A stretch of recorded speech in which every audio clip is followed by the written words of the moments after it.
नमस्कार दोस्तों, मैं मोहन लाल स्वागत करता हूं आपका हमारे यूट्यूब चैनल जित मास्टर स्टडी पर। आज हम भारतीय संविधान से संबंधित महत्वपूर्ण प्रश्नों का अध्ययन करेंगे। प्रश्नों के साथ साथ हम उन प्रश्नों की एक विस्तृत व्याख्या भी देखेंगे, जिससे एक ही प्रश्न में बहुत सारे प्रश्न आपके सही हो जाएंगे, हल हो जाएंगे। और जब कभी भी आप एग्ज़ाम देने जाओ तो जाने पहचाने प्रश्न आपको एग्ज़ाम में 100% मिल जाएंगे। तो वीडियो शुरू करने से पहले यदि आप चैनल पर नए हो तो चैनल को सब्सक्राइब कीजिए, बेल आइकन को जरूर प्रेस कीजिएगा ताकि मेरे द्वारा बनाए जाने वाले वीडियो का नोटिफिकेशन आपको प्राप्त होता रहे। साथ ही में वीडियो को लाइक एवं शेयर भी कीजिए। तो शुरू करते हैं। आज का आपका पहला प्रश्न है कि निम्नलिखित में से कौन सा कार्य राष्ट्रपति से संबंधित नहीं है। ऑप्शन है लोकसभा को विघटित करना, संसद के दोनों सदनों को आहूत करना, मतलब संसद के दोनों सदनों का सत्र आहूत करना, संसद के दोनों सदनों का सत्रावसान करना, या उपयुक्त सभी। तो जो निम्नलिखित जो कार्य हैं जिसमें लोकसभा को विघटित करना राष्ट्रपति का काम है, संसद के दोनों सत्रों को आहूत करना राष्ट्रपति का काम है, संसद के दोनों सदनों का सत्रावसान करना ये भी किसका काम है, राष्ट्रपति का काम है। तो उपयुक्त सभी जो है ना वो क्या है, इसका आंसर सही है। ठीक है, व्याख्या देखिए कि राष्ट्रपति अनुच्छेद 85 के अनुसार, किसके अनुसार, अनुच्छेद 85 के अनुसार संसद का सत्र आहूत करता है एवं सत्रावसान करता है, और आवश्यकता पड़ने पर प्रधानमंत्री की सलाह पर, किसकी सलाह पर, प्रधानमंत्री की सलाह पर अनुच्छेद 85(2) के अनुसार किसको भंग करता है, लोकसभा को भंग भी करता है। तो बहुत ही महत्वपूर्ण प्रश्न है, क्योंकि एक तो राष्ट्रपति से संबंधित कार्य हो गए, तो आपको क्या ध्यान रखना है कि संसद का जो सत्र आहूत करना है आर्टिकल 85 के अनुसार राष्ट्रपति करता है, उसका सत्रावसान मतलब समापन ये भी कौन करता है, राष्ट्रपति करता है। और अगर आवश्यकता पड़ती है, मतलब अगर इसमें लोकसभा में प्रधानमंत्री के पास या मंत्रिपरिषद के पास या तात्कालिक जो सरकार है उसके पास यदि बहुमत नहीं होता है तो प्रधानमंत्री की सलाह पर 85(2) के अनुसार, अनुच्छेद 85 का क्लोज 2 के अनुसार लोकसभा को क्या करता है, भंग भी करता है। तो प्रश्न सीधा सा प्रश्न बनता है कि लोकसभा को भंग कौन करता है, तो राष्ट्रपति करता है। किसकी सलाह पर करता है, प्रधानमंत्री की सलाह पर करता है। कौन से अनुच्छेद के तहत करता है, तो आर्टिकल 85(2) के अनुसार करता है। ठीक है, तो बहुत ही महत्वपूर्ण प्रश्न है, स्क्रीनशॉट लीजिए, फिर अगले प्रश्न की बात करते हैं। आपका अगला प्रश्न है कि संसद के किसी सदन के सदस्यों की निर्हरता से संबंधित प्रश्नों पर विनिश्चय करने से पहले भारत के राष्ट्रपति को निम्नलिखित में से किसकी राय लेनी होती है। कहने का मतलब ये है, ये पूछना चाह रहा है कि जो संसद का सदस्य है यदि वो संसद की सदस्यता से क्या हो यदि वो संसद की सदस्यता से क्या हो जाता है, निर्योग्य हो जाता है। निर्हरता का मतलब है डिस्क्वालीफाई हो जाना, है ना। तो यदि वो निर्योग्य हो जाता है तो उस निर्योग्यता पर निर्णय राष्ट्रपति किसकी सलाह से करता है। तो ऑप्शन है निर्वाचन आयोग, प्रधानमंत्री, लोकसभा का अध्यक्ष या उच्चतम न्यायालय। बहुत ही महत्वपूर्ण प्रश्न है, इसका सही आंसर है कौन सा, आपका निर्वाचन आयोग।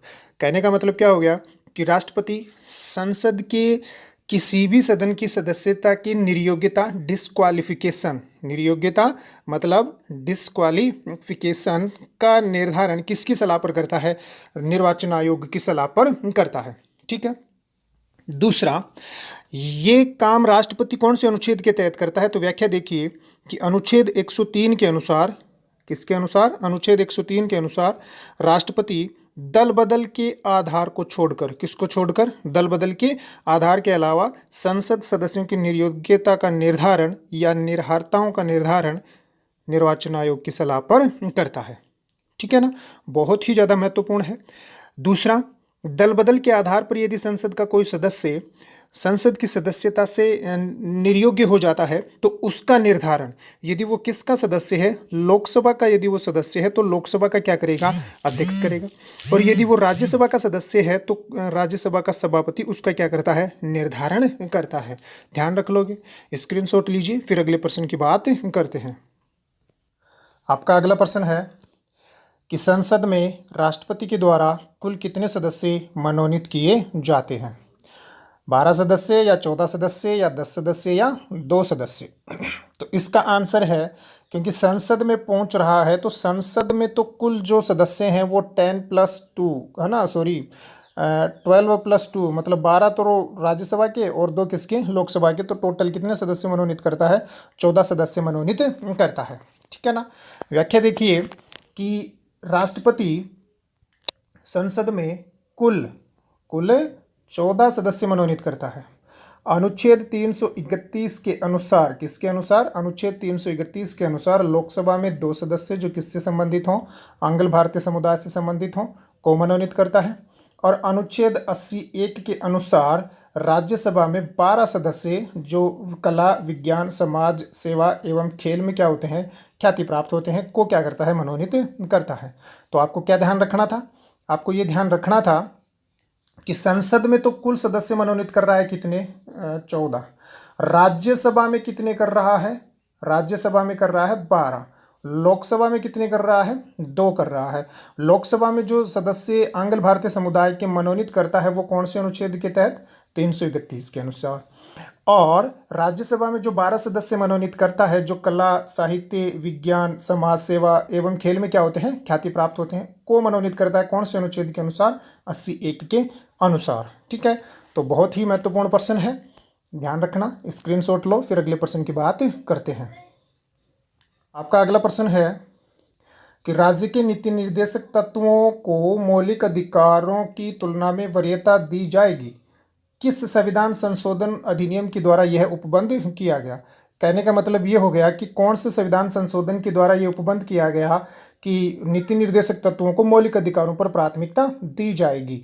तो ये किया गया कौन से संविधान संशोधन के द्वारा, ये किया गया था 42वें संविधान संशोधन 1976 के द्वारा। ठीक है। व्याख्या देखिए कि 42वें संविधान संशोधन 1976 के द्वारा संविधान के भाग 4 मतलब डीपीएसपी के सभी नीति निर्देशक तत्वों को मूल अधिकारों पर क्या की गई, प्राथमिकता दी गई थी। ठीक है ना। वर्तमान समय में एफआर मतलब मूल अधिकार ज़्यादा प्रभावी हैं या डीपीएसपी ज़्यादा प्रभावी हैं, इन दोनों में से बड़ा कौन सा है। ठीक है ना। या यूँ कहें कि ये दोनों एक दूसरे के पूरक हैं, या मूल अधिकार बड़े हैं या डीपीएसपी बड़े हैं, या वर्तमान में डीपीएसपी को मूल अधिकारों पर प्राथमिकता दी जाती है या मूल अधिकारों को डीपीएसपी पर प्राथमिकता दी जाती है। इससे संबंधित एक विस्तृत वीडियो मैंने पहले से ही अपलोड कर दिया है, तो उस वीडियो को आप ज़रूर देख लीजिएगा और उसका लिंक जो है ना वो आपको डिस्क्रिप्शन बॉक्स में मिल जाएगा। तो बहुत ही महत्वपूर्ण है कि राज्य के नीति निर्देशक तत्वों को मौलिक अधिकारों पर प्राथमिकता कौन से संविधान संशोधन के द्वारा दी गई, 42वें संविधान संशोधन 1976 के द्वारा दी गई है। ठीक है। और इसकी एक विस्तृत व्याख्या जो है ना वो मैंने पहले से ही एक वीडियो में आपके लिए कर दी है, उस वीडियो को आप ज़रूर देख लीजिएगा। तो स्क्रीनशॉट लीजिए, फिर अगले प्रश्न की बात करते हैं। आपका अगला प्रश्न है कि राज्य के नीति निर्देशक तत्व एक ऐसा चेक है जिसकी अदायगी बैंक की सुविधा अनुसार होगी, यह कथन किसका है। तो बहुत ही महत्वपूर्ण है ये, क्योंकि ये प्रश्न बहुत बार पूछा गया है कि किसने ये कहा है कि डीपीएसपी एक ऐसा चेक है जिसे बैंक अपनी आवश्यकता अनुसार भुनाता है या बैंक की सुविधा अनुसार उसकी अदायगी की जाती है। तो ये किसने कहा है, तो ये किसने कहा है, ये केटी शाह ने कहा है। किसने कहा है, केटी शाह ने कहा है। ध्यान रख लेना, बहुत ही महत्वपूर्ण है। व्याख्या देखिए कि यह कथन केटी शाह का है। दूसरा, के संथानम जो महोदय हैं, इन के संथानम महोदय ने डीपीएसपी को संविधान की आत्मा कहा है। बहुत ही महत्वपूर्ण कथन है। सीधा सा प्रश्न बनता है कि किसने डीपीएसपी को संविधान की आत्मा कहा है, तो के संथानम महोदय ने डीपीएसपी को क्या कहा है, संविधान की आत्मा कहा है। ठीक है। भीमराव अंबेडकर महोदय ने संविधान सभा में कहा था कि डीपीएसपी का उद्देश्य एक आर्थिक लोकतंत्र की स्थापना करना है। तो ये भी प्रश्न बनता है कि किसने संविधान सभा में ये कहा था कि डीपीएसपी का उद्देश्य एक आर्थिक लोकतंत्र की स्थापना करना है। तो किसने कहा, भीमराव अंबेडकर ने कहा है। और डीपीएसपी को संविधान की आत्मा किसने कहा है, तो वो आपके के संथानम महोदय ने कहा है। और राज्य के नीति निर्देशक तत्व एक ऐसा चेक है जिसकी अदायगी बैंक अपनी सुविधा अनुसार करेगा, ये कथन किसका है, आपके केटी शाह का है। ठीक है, ध्यान रख लोगे, बहुत ही ज़्यादा महत्वपूर्ण है। स्क्रीनशॉट लीजिए, फिर अगले प्रश्न की बात करते हैं। आपका अगला प्रश्न देखिए, निम्नलिखित कथनों पर विचार कीजिए। किसके संदर्भ में विचार करना है, भारत के महान्यायवादी के संदर्भ में। कि भारत का महान्यायवादी पहला कथन है कि लोकसभा की कार्यवाही में भाग ले सकता है। दूसरा कथन है कि लोकसभा की किसी भी समिति का सदस्य हो सकता है। तीसरा कथन है लोकसभा में बोल सकता है। चौथा कथन है कि लोकसभा में मतदान कर सकता है। तो आप में से इसका सही का क्या करना है, चयन करना है। तो ध्यान रखना कि आर्टिकल जो 88 है, व्याख्या देखिए एक बार कि आर्टिकल 88 जो है ना वो ये उपबंध करता है कि भारत का महान्यायवादी संसद के दोनों सदनों में बोलने, उसकी कार्यवाही में भाग लेने या दोनों सदनों की संयुक्त बैठक में भाग लेने या संसदीय समिति में भाग लेने का अधिकार रखता है, परंतु क्या नहीं कर सकता, मतदान का अधिकार नहीं रखता है। कहने का मतलब ये हो गया कि इसमें आपका ऑप्शन एक सही है, दूसरा कथन भी सही है, तीसरा कथन भी क्या है, सही है, चौथा कथन इसमें क्या नहीं है, सही नहीं है। तो ऑप्शन आपका कौन सा हो गया इसमें, इसमें आपका ऑप्शन हो गया। ठीक है, तो ध्यान रखना। कौन, सीधा सा प्रश्न ये भी बन सकता है कि कौन से अनुच्छेद में महान्यायवादी, मतलब कौन से अनुच्छेद के तहत महान्यायवादी संसद के किसी भी सदन या उसकी संयुक्त बैठक में भाग ले सकता है, कार्यवाही में भाग ले सकता है, कौन से अनुच्छेद के तहत। तो कौन से अनुच्छेद के तहत है ये आपकी अनुच्छेद 88 के तहत है। ठीक है, तो बहुत ही महत्वपूर्ण प्रश्न है आपका 6 नंबर का, ध्यान रखना। ठीक है, स्क्रीनशॉट लीजिए, फिर अगले प्रश्न की बात करते हैं। आपका अगला प्रश्न है कि संविधान के अनुसार केंद्रीय मंत्रिपरिषद किसके प्रति उत्तरदायी होती है। संघीय मंत्रिपरिषद किसके प्रति उत्तरदायी होती है, ये ध्यान रखना है।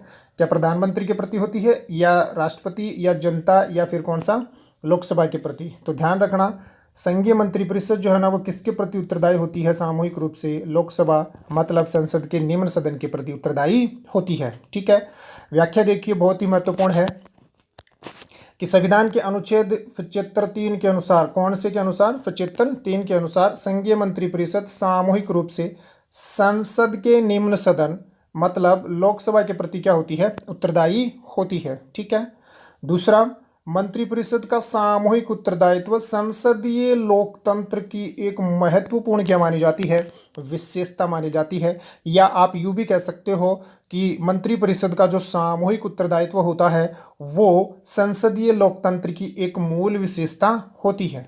ठीक है, तो सीधा सा प्रश्न था ये कि केंद्रीय मंत्रिपरिषद किसके प्रति, लोकसभा के प्रति, कौन से अनुच्छेद के तहत, आर्टिकल 75(3) के तहत किसके प्रति उत्तरदायी होती है, लोकसभा के प्रति, या संसद के कौन से सदन के प्रति, निम्न सदन के प्रति सामूहिक रूप से क्या होती है, उत्तरदायी होती है। ठीक है, तो आपको अनुच्छेद भी ध्यान रखना है, कौन से अनुच्छेद के तहत, 75(3) के अनुसार ये सामूहिक उत्तरदायित्व पाया जाता है। ठीक है ना, ध्यान रख लोगे। इसी प्रकार का प्रश्न आपके पास एक ये भी आ सकता है कि राज्य की मंत्रिपरिषद जो है ना वो किसके प्रति उत्तरदायी होती है।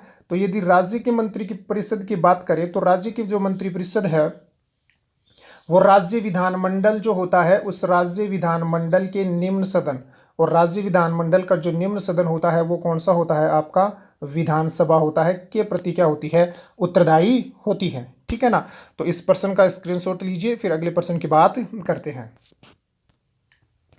आपका अगला प्रश्न है कि लोकसभा के अध्यक्ष को अध्यक्ष पद की शपथ कौन दिलाता है, राष्ट्रपति दिलाता है, या प्रधानमंत्री, या उच्चतम न्यायालय का न्यायाधीश, या उपयुक्त में से कोई नहीं, बताइए जरा।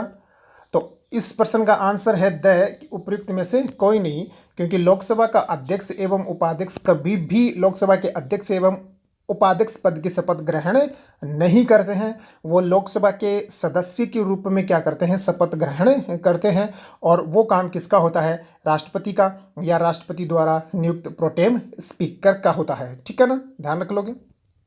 व्याख्या देखिए कि लोकसभा का अध्यक्ष एवं उपाध्यक्ष केवल लोकसभा के सदस्य के रूप में ही क्या करते हैं, शपथ लेते हैं।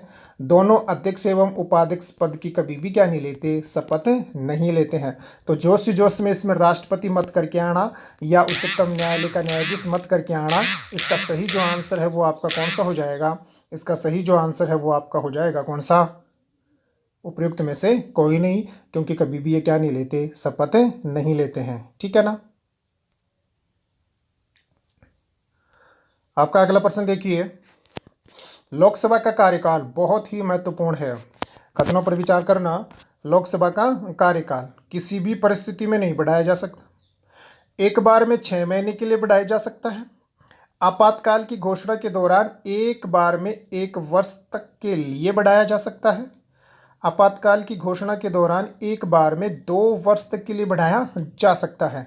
तो ध्यान रखना कि लोकसभा का जो कार्यकाल होता है ना, वो आपातकाल की स्थिति में या आपातकाल के दौरान एक बार में 1 वर्ष के लिए कितनी बार भी बढ़ाया जा सकता है। कितनी बार का मतलब ये है कि जब तक आपातकाल लागू रहता है या आपातकाल की घोषणा वापस नहीं ली जाती, तब तक लोकसभा के कार्यकाल को एक बार में एक वर्ष करके कितनी बार भी बढ़ाया जा सकता है। बहुत ही महत्वपूर्ण प्रश्न है ये, ठीक है, क्योंकि प्रश्न इस प्रकार से बने हुए हैं एग्जाम्स में, जैसे एसएससी के एग्जाम में प्रश्न आया हुआ है कि लोकसभा के कार्यकाल को अब तक कितनी बार बढ़ाया गया है। 1 बार बढ़ाया गया है, 2 बार या 3 बार या 4 बार। तो लोकसभा के कार्यकाल को आपातकाल के दौरान अब तक कितनी बार बढ़ाया गया है? 2 बार बढ़ाया गया है। लेकिन 2 बार जो बढ़ाया गया है ना, वो एक वर्ष करके बढ़ाया गया है, क्योंकि अधिकतम एक बार में कितने वर्ष के लिए ही बढ़ाया जा सकता है? 1 वर्ष के लिए ही बढ़ाया जा सकता है, ठीक है ना। तो इसका जो आंसर है वो आपका से है। फिर व्याख्या देखते हैं, तो इसका आंसर तो क्या हो गया? से हो गया। व्याख्या देखिए कि आपातकाल के दौरान लोकसभा के कार्यकाल को एक बार में 1 वर्ष के लिए कितनी बार भी बढ़ाया जा सकता है। अब कितनी बार का मतलब ये है कि जब तक आपातकाल की घोषणा वापस नहीं ली जाती है या जब तक आपातकाल लागू रहता है, तब तक एक वर्ष करके, ये नहीं है कि एक साथ बढ़ाया जाएगा, एक वर्ष करके कितनी बार भी बढ़ाया जा सकता है। जैसे कि कौन सी लोकसभा में?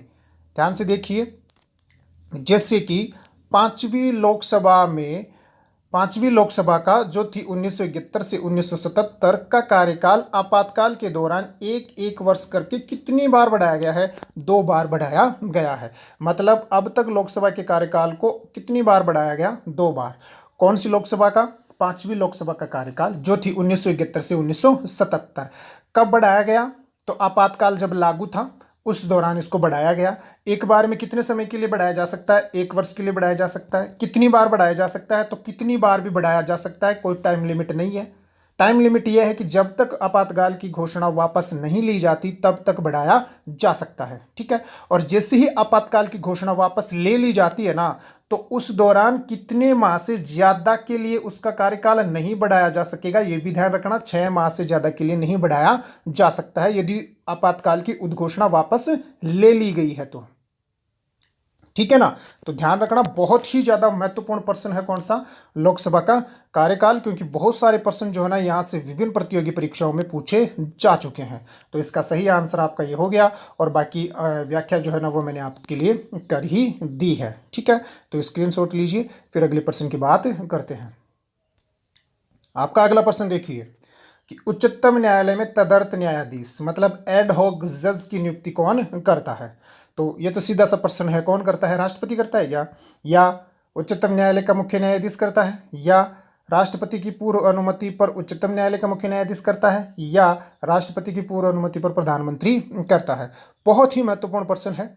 ये जरूर ध्यान रखना आप कि किसी भी न्यायालय में, चाहे वो आपका सुप्रीम कोर्ट हो और चाहे वो आपका कौन हो, हाई कोर्ट हो, सुप्रीम कोर्ट और हाई कोर्ट में न्यायाधीशों की नियुक्ति हमेशा कौन करता है? आपका राष्ट्रपति करता है, ठीक है ना। दूसरा आप ये ध्यान रखना कि जो तदर्थ न्यायाधीश होता है ना, कौन सा? तदर्थ न्यायाधीश एड हॉक जज, ये केवल कहाँ नियुक्त किया जाता है? ये उच्चतम न्यायालय सर्वोच्च न्यायालय में ही नियुक्त किया जाता है। कब किया जाता है? जब सर्वोच्च न्यायालय का कोरम पूरा नहीं होता है। कोरम कितना है सर्वोच्च न्यायालय का? तो न्यूनतम 3 न्यायाधीश सर्वोच्च न्यायालय का क्या है? कोरम है। तो जब ये कोरम पूरा नहीं होता है तो उच्चतम न्यायालय का मुख्य न्यायाधीश स्वयं क्या करता है? हाई कोर्ट स्वयं क्या करता है? सुप्रीम कोर्ट में तदर्थ न्यायाधीश की नियुक्ति करता है, ठीक है। परंतु नियुक्ति करने से पहले किसकी अनुमति होना आवश्यक है? राष्ट्रपति की अनुमति होना आवश्यक है। तो इस हिसाब से इस प्रश्न का आंसर आपका कौन सा हो गया? से हो गया कि राष्ट्रपति की पूर्व अनुमति पर उच्चतम न्यायालय का मुख्य न्यायाधीश उच्चतम न्यायालय में मतलब सुप्रीम कोर्ट में किसकी नियुक्ति करता है? तदर्थ न्यायाधीश की नियुक्ति करता है, ठीक है। व्याख्या देखिए कि अनुच्छेद 127(1) के अनुसार, क्लोज 1 के अनुसार, कौन सा अनुच्छेद? अनुच्छेद 127 का क्लोज 1 के अनुसार तदर्थ न्यायाधीश का उपबंध केवल किसके लिए है? सर्वोच्च न्यायालय, उच्चतम न्यायालय के लिए ही है। हाईकोर्ट में या अन्य किसी न्यायालय में किसकी नियुक्ति का कोई उपबंध नहीं है। तदर्थ न्यायाधीश एड हॉक जज की नियुक्ति का कोई उपबंध नहीं है। ठीक है। तदर्थ न्यायाधीश की नियुक्ति सर्वोच्च न्यायालय का मुख्य न्यायाधीश राष्ट्रपति की पूर्व अनुमति से करता है। ठीक है, ध्यान रख लोगे। अगर यहाँ ऑप्शन वो चेंज करना चाहे और इस प्रकार का कोई ऑप्शन नहीं बनाए वो कि राष्ट्रपति की पूर्व अनुमति से, वो केवल ऐसे बना देता है यहाँ कि उच्चतम न्यायालय का मुख्य न्यायाधीश अन्य न्यायाधीशों के परामर्श से, तो ऐसी स्थिति में आपका ऑप्शन कौन सा सही हो जाता है? यहाँ ऑप्शन ब सही हो जाता। तो ध्यान रखना, बहुत ही क्या है, महत्वपूर्ण बातें हैं। और तदर्थ न्यायाधीश के बारे में जो अन्य बातें हैं वो मैंने आपको बताई दी है। स्क्रीनशॉट लीजिए, फिर अगले प्रश्न की बात करते हैं। आपका अगला प्रश्न है, संविधान संशोधन का प्रस्ताव सर्वप्रथम लोकसभा में पेश किया जा सकता है या सर्वप्रथम राज्यसभा में या किसी भी सदन में पेश किया जा सकता है, या उपयुक्त कथन गलत है? तो ध्यान रखना कि संविधान संशोधन विधेयक संसद के किसी भी सदन में पहले रखा जा सकता है। ध्यान रखना, चाहे वो संविधान संशोधन विधेयक हो, चाहे वो सामान्य विधेयक हो, मतलब धन विधेयक को छोड़कर, कौन से वाले को? धन विधेयक को छोड़कर अन्य सभी विधेयक, चाहे वो संविधान संशोधन विधेयक हो, चाहे वो सामान्य विधेयक हो, या अन्य किसी प्रकार का कोई विधेयक हो, वो संसद के किसी भी सदन में क्या किया जा सकता है? पेश किया जा सकता है। तो ऑप्शन 3 इसका क्या है? सही है। ठीक है, व्याख्या देखिए कि केवल धन विधेयक को छोड़कर शेष सभी विधेयक, चाहे वो संविधान संशोधन विधेयक हो, सदन के किसी भी सदन में क्या किए जा सकते हैं? रखे जा सकते हैं। ठीक है ना, ध्यान रख लोगे। दूसरी व्याख्या क्या है कि धन विधेयक, दूसरी व्याख्या क्या है कि धन विधेयक सर्वप्रथम किस में रखा जा सकता है? लोकसभा में ही रखा जा सकता है। ठीक है, लोकसभा से पारित होने के बाद में वो कहाँ जाएगा? राज्यसभा। राज्यसभा ज़्यादा से ज़्यादा कितने दिन तक उसको लेट कर सकती है? 14 दिन तक उसको रोक सकती है। 14 दिन बाद में उसको क्या मान लिया जाएगा? स्वतः ही पारित मान लिया जाएगा। ठीक है, तो बहुत महत्वपूर्ण प्रश्न है। कौन सा? आपका 11 नंबर का प्रश्न। सदन के किसी भी सदन में क्या किया जा सकता है? संविधान संशोधन विधेयक, सामान्य विधेयक प्रस्तुत किया जा सकता है। धन विधेयक केवल कहाँ प्रस्तुत होगा? लोकसभा में। एक बात और भी ध्यान रखना कि कोई विधेयक धन विधेयक है या नहीं, इसका निश्चय कौन करता है? तो ध्यान रखना कि कोई विधेयक धन विधेयक है या नहीं, इसका निश्चय करने का अंतिम जो अधिकार होता है वो लोकसभा के अध्यक्ष को होता है। किसको होता है? लोकसभा के अध्यक्ष को। लोकसभा का अध्यक्ष निर्धारित करता है कि कोई विधेयक धन विधेयक है या नहीं है। ठीक है ना, ध्यान रख लोगे। स्क्रीनशॉट लीजिए, फिर अगले प्रश्न की बात करते हैं। आपका अगला प्रश्न है कि कौन से संविधान संशोधन के द्वारा राज्य विधानसभा एवं लोकसभा के कार्यकाल की अवधि 6 वर्ष की गई थी? बहुत महत्वपूर्ण प्रश्न है। तो ध्यान रखना, 42वें संविधान संशोधन के द्वारा ये उपबंध किया गया था। 42वें संविधान संशोधन 1976 के द्वारा राज्यों की विधानसभा का और लोकसभा का कार्यकाल 5 वर्ष से बढ़ाकर कितना वर्ष किया गया? 6 वर्ष किया गया था। परंतु ये जो अधिनियम है ये कभी भी प्रभावी नहीं हो पाया, क्योंकि इस अधिनियम को 44वें संविधान संशोधन के द्वारा, इस अधिनियम के उपबंध को 44वें संविधान संशोधन 1978 के द्वारा क्या कर दिया गया? घटा दिया गया, समाप्त कर दिया गया। कहने का मतलब ये हो गया, व्याख्या देखिए कि 42वें संविधान संशोधन अधिनियम के द्वारा विधानसभा एवं लोकसभा की अवधि कितनी वर्ष से कितनी वर्ष कर दी गई? 5 वर्ष से बढ़ाकर 6 वर्ष कर दी गई। परंतु यह संशोधन कभी भी प्रभावी नहीं हुआ। मतलब किसी भी राज्य की विधानसभा का कार्यकाल जो है ना वो कभी भी 6 वर्ष नहीं हुआ, और किसी भी लोकसभा का कार्यकाल जो है ना वो कभी भी कितने वर्ष नहीं हुआ? 6 वर्ष नहीं हुआ। हमेशा कितने वर्ष ही रहा है? 5 वर्ष ही रहा है। हाँ, ये अलग बात है कि 5वीं जो लोकसभा थी उसका कार्यकाल एक वर्ष करके आपातकाल के दौरान क्या किया गया था? 5 वर्ष से ज़्यादा के लिए बढ़ाया गया था। परंतु वो कोई संविधान संशोधन नहीं था, वो तो आपातकाल की स्थिति के दौरान था। ठीक है ना, तो ये उपबंध कभी भी क्या नहीं हो पाया? प्रभावी नहीं हो पाया। संशोधन कभी भी प्रभावी नहीं हो पाया, क्योंकि 44वें संविधान संशोधन अधिनियम 1978 के द्वारा पुनः विधानसभा और लोकसभा की अवधि 6 वर्ष से घटाकर कितनी वर्ष कर दी गई? 5 वर्ष कर दी गई। तो बहुत ही महत्वपूर्ण है, कौन से संविधान संशोधन के द्वारा विधानसभा और लोकसभा के कार्यकाल को बढ़ाकर 6 वर्ष किया गया था? तो 42वें के द्वारा। और कौन से के द्वारा इसे पुनः घटाकर कितना किया गया? 5 वर्ष। तो कौन सी के द्वारा? 44वें संविधान संशोधन के द्वारा। यह भी ध्यान रखना, किसी भी विधानसभा और किसी भी लोकसभा, किसी भी राज्य की विधानसभा और किसी भी लोकसभा का कार्यकाल जो है ना वो कभी भी 5 वर्ष से ज्यादा का नहीं रहा है, ठीक है ना, क्योंकि वापस से ये उपबंध क्या कर दिया गया था? 44वें संविधान संशोधन के द्वारा समाप्त कर दिया गया था, ठीक है ना। वो अलग बात है कि आपातकाल के दौरान 5वीं लोकसभा का कार्यकाल जो है ना वो 5 वर्ष से ज्यादा का रहा था, क्योंकि उस दौरान एक एक वर्ष करके लोकसभा के कार्यकाल को कितनी बार बढ़ाया गया था? 2 बार बढ़ाया गया था, ठीक है ना, ध्यान रख लोगे। तो आज के लिए इतना ही, स्क्रीनशॉट लीजिए, फिर अगले प्रश्नों की जो श्रृंखला है वो जल्दी ही आपके लिए क्या कर दी जाएगी? अपलोड कर दी जाएगी। तो वीडियो को ज़्यादा से ज़्यादा लाइक एवं शेयर कीजिए। धन्यवाद।